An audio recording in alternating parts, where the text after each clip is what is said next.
अंधाराच्या राशी सरल्या प्रकाशात शोभे. आ, अंधाराच्या राशी सरल्या प्रकाशात शोभे. पूर्णत्वात भरले नटले दिव्य रूप ज्याचे त्याला पुढे रे कशाचे. ख्रिस्त धन ज्याचे त्याला पुढे रे कशाचे. काळाच्या गाळेत त्याला भय रे कशाचे त्याला पुढे रे कशाचे. प्रभू येशू ख्रिस्ताच्या सर्वश्रेष्ठ नामात आपणांस अभिवादन. पवित्र शास्त्र बायबलमध्ये लूक वर्तमानाच्या 13व्या अध्यायातील 24व्या वचनामध्ये असे म्हटले आहे, तो त्यांना म्हणाला, अरुंद दरवाजाने आत जाण्याचा नेटाने यत्न करा, कारण मी तुम्हाला सांगतो, पुष्कळ लोक आत जाण्यास पाहतील, परंतु त्यांना आत जाता येणार नाही.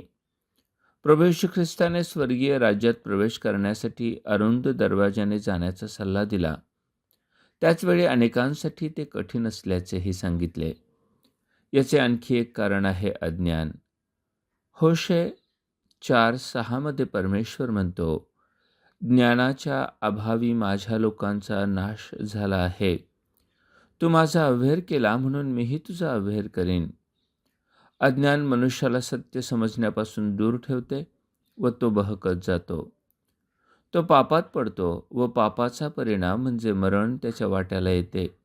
अज्ञान म्हणजे देवाचे वचन ठाऊक नसणे नव्हे, तर देवाचे वचन ठाऊक असूनही ते न स्वीकारणे व त्याचा अव्हेर करणे होय.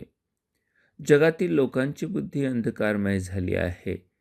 त्यांच्या अंतःकरणातील कठीणपणामुळे त्यांच्यात अज्ञान उत्पन्न होऊन ते देवाच्या जीवनाला पारखे झाले आहेत.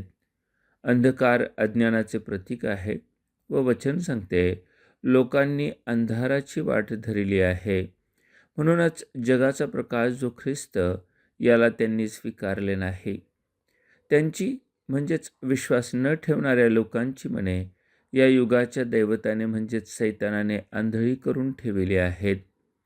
ती यासाठी की देवाची प्रतिमा जो ख्रिस्त, त्याच्या तेजाच्या सुवार्तेचा प्रकाश त्यांच्यावर प्रकाशू नये. आपणही या अंधारात व अज्ञानात हरवला आहात काय? वचन सांगते, अज्ञानाच्या काळाकडे देवाने डोळे झाक केली, परंतु आता सर्वांनी सर्वत्र पश्चाताप करावा अशी तो माणसांना आज्ञा करीतो. आपणांसही स्वर्गीय राज्यात प्रवेश करण्याची इच्छा आहे ना? अज्ञान दूर सारा व पश्चातापपूर्वक तारणाऱ्या प्रभू येशू ख्रिस्तावर विश्वास ठेवून धन्य व्हा.